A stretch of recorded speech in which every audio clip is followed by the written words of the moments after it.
Hello class. I'm going to show you a demonstration drawing for our last sketchbook. I'm going to give you the instructions for our last sketchbook assignment. So here's my sketchbook. And this is our last assignment. I'll show you in just a moment. There's two things that you need to know for this assignment. We're introducing two new concepts. One is figure field relationships. We've actually talked about that some. We're going to deal with that more directly now. And then we're also dealing with photoreferential figuration. And I'll explain everything in a moment. Here is my demonstration drawing in various states of development. I'm showing this to you at this stage deliberately because I want to walk you through the drawing. Now you have a choice in the medium that you use. You can use graphite. It's just a writing pencil, but this is my demonstration. Graphite. Or you can draw with ink, right? Ink. Pen and ink, or you can use brush and ink if you prefer. I've done pen and ink for this. I've done a pencil layout, okay, just a quick pencil layout, and we're going to walk through that. You are going to do what's referred to as a two-page spread, okay? That's actually a term we get from sequential narrative arts, graphic novels, comic books, where you occupy 2 pages with a single drawing, all right? Or it functions as one composition even though it's across 2 pages. The drawing, if you execute it entirely in graphite, I want a fully developed range of values, contrasting values. Remember, you're using value to create form and space, light and dark, creating form and space. And also remember, and this is also for the pencil layout for the ink drawing. Oh, I bumped my table. Basic shape, basic shape, basic shape. Start out with basic shape. We'll go over that some more in just a moment. The entire assignment is going to be worth up to 20 points if you execute it in graphite alone. If you choose to work with ink, you can use a pencil layout and then go over that with ink, develop values with ink.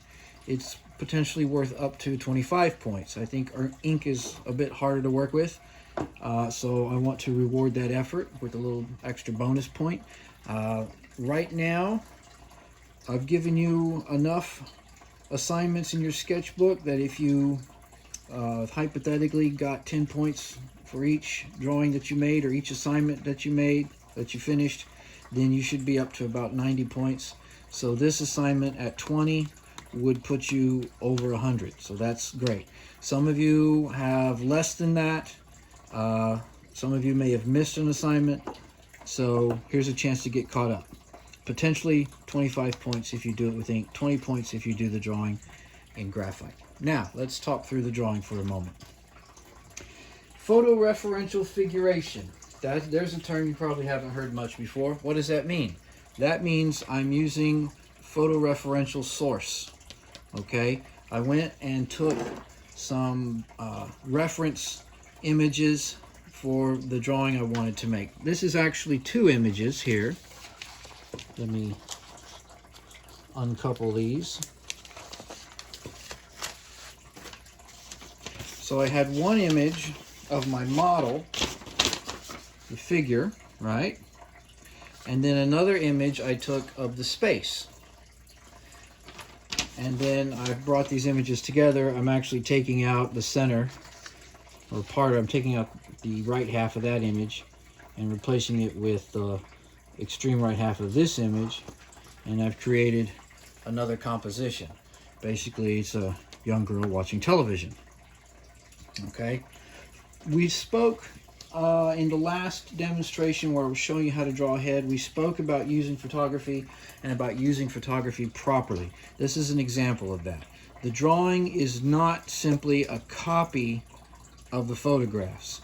The photographs serve as reference, and these are images that I took, okay? I want you to produce your own photographic sources and print them out. Take the step of printing them out. That way you can play with the composition. The drawing requires one figure in an interior space. So you're going to have to draw a single figure occupying an interior space. This is figure field relationships we're dealing with, okay? The figure in space. Remember all that work we did earlier in the semester regarding interiors? Bird's eye view, worm's eye view, utilizing the linear perspective to help us break up an interior space and employ it in a drawing. Okay, that comes into play here. Figure field, putting the figure into space. In this case, she's seated on the edge of this couch, okay? Value, remember, cast shadows bring us into the space. Cast shadows, they root the form into the space. Figure field relationship isn't any different than drawing an object on a tabletop, okay? The object sits on the tabletop. It has a cast shadow depending on the direction of the light source. The cast shadow indicates the space. It's the same principle when dealing with figure field, only in this case, the figure is one of the forms in the space. Okay, so you need to deal with that. So take your reference photos, determine your composition, all right, and then execute your drawing. Notice she's watching television, and who would that be? None other than Baby Yoda. There, see? So your reference sources can come from multiple places as you determine. So you get to have some say in the composition. Of course you do. All right. Just because you're using a photographic reference source doesn't mean you're not working with the composition and making choices. Notice also I've made her larger. This young girl here, she's my daughter. I've made her larger in the picture plane than she would appear in the photographic source. I did that on purpose. I wanted this to be the emphasis of the drawing. Okay, now let's talk about process for a moment. What you see here in my example drawing is basic shape. Basic shape, basic shape, basic shape. I'm using basic shape to build up form. You can see I've worked it out a little further in some areas, like here. Over here, I worked up a more finished drawing. Not entirely finished, but a little more delineated than just basic shape before I got into ink. Okay, and I'm using pen and ink, right? And I'm using the pen and ink, show you that every time I say pen. I'm using the pen and ink to build up values. And it's the values, the contrasting values, that'll give me form. If you are going to use graphite and a writing pencil is fine for doing a layout, okay? But if you're going to make a graphite drawing out of this, then you need your drawing pencils, your 6B.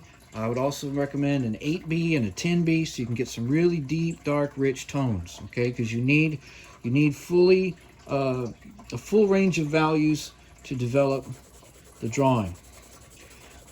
Now let me say something about smudging. Some of you are still persisting when we work with graphite on using a smudge mark, right? Oh, I'm going to blend it. Look at that. It's going to blending. Isn't that nice? It's so pretty and shaded. It's all blended. No, that's not blending. That's a smudge, okay?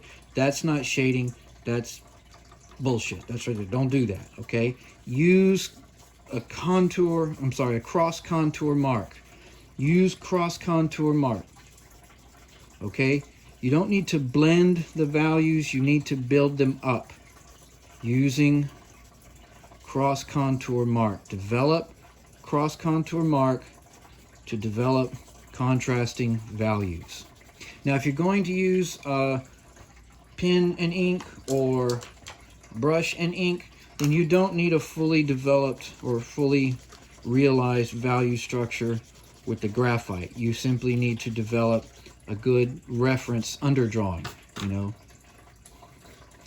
Get the shapes right, okay? Suggest to yourself, make notation with a few marks of what values there might be, and then develop your values with the pen and ink or the brush and ink. Use the ink mark to develop your values. Now, the other thing you can do, and I'm going to demonstrate a little bit of drawing with pen and ink. The other thing you can do is look at the type of marks I'm using. I want to suggest not only value, but also build up texture. This is the leather part of a couch. leather arm of the couch. It's covered in leather, and I want to get a suggestion of that texture, so I'm using a short cross contour mark to build up value. Okay, her shirt, she's got a dark t-shirt on. It's blue, but in black and white it would translate as dark. So I'm using a uniform cross contour line to just get the sense of the tone of that shirt. And I can increase value by bringing the lines closer together or crossing them over, but all the lines run in roughly the same situation or same direction. Something to remember in an ink drawing is that the direction of the mark indicates the direction of the plane. I was pointing to the cast shadow that's right here, okay? Where I have these cast shadows, like there's a cast shadow of a painting on a wall, the light source is over here to my right. There's a cast shadow of her face on the couch. And so to express those cast shadows, I'm having a uniform diagonal mark. But where I need to build up values more, I might cross that mark. Or if I need to change the direction of a form to indicate, you know, a convex or convex surface, I'll change the direction of the mark so that it occupies space. It suggests form that way. Now, let me give you a little bit of a demonstration about drawing with ink, okay? I have purposely developed some areas and then left other areas underdeveloped because I wanted to walk you through the process of the drawing. The way you do this, or a way to do this, how I recommend that you do this, is that you have your underdrawing in graphite and pencil, and then you can put in some guidelines, okay? These are guidelines. I'm just suggesting to myself where certain key features are. This is a table chair that I've got right here, dinner chair. This is a television set, obviously, right? Oops, I just made a drop on my mark, on my drawing. Don't worry about that. If you drop ink on something, don't worry about it. Keep going, all right? Unless it's just a huge, awful spill and you have to restart.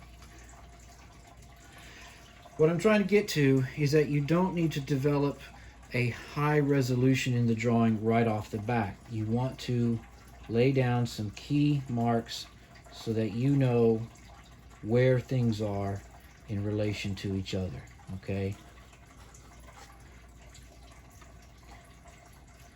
As the drawing develops, you'll want to input value. Let me draw like the back of this chair here.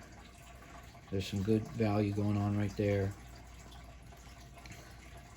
So it starts out with some simple contour line and then can develop cross contour line to pick up value, and it's the value, the contrasting values, that actually create space and form. The other thing to remember if you're using ink, whether it's with a pen or with a brush, is that it's a wet medium, okay? This is a wet medium. So if you're right-handed, work from the left and go right. If you're left-handed, start at the right and go left. This way you're not brushing your hand across wet ink and creating smudges. Another technique, another thing to do is that you can actually hold your hand. Instead of having my hand on the drawing and working, I hold my hand, okay? And then I can start to lay down mark that way. So if I'm holding my hand is not actually coming into contact with the drawing. The next thing to remember with ink is that you don't want to leave the pencil marks behind, okay? As you're developing the drawing, when you think you're done with an area of the drawing, go back in with either your kneadable eraser, which is probably best. I don't have mine with me at the moment. Or this eraser, and gently rub out the pencil marks. You'll be surprised. An area that you thought was fully developed may not be as developed as you thought it was. Okay? Don't trust your pencil marks. They're guidelines, they're helpful, but if you're using ink, they can also deceive you. Like, I think I need to develop that area some more. So as the drawing gets worked, get rid of those pencil lines and really see what the ink is doing. If you're going to go with graphite, again, utilize cross contour mark and be specific. Be specific to observation. Develop your contrasting values. It's a bookshelf. Okay. It's the values, the contrasting values, that'll give you a strong sense of form and space. Okay? So you want to do that. A fully realized drawing, whether it's with graphite or ink, requires a focus on value. Now we're using references, we're using photo references. It's a perceptual drawing, or not. It's not really an observational drawing because I'm not having my model sit for me. She sat for me for the reference photo.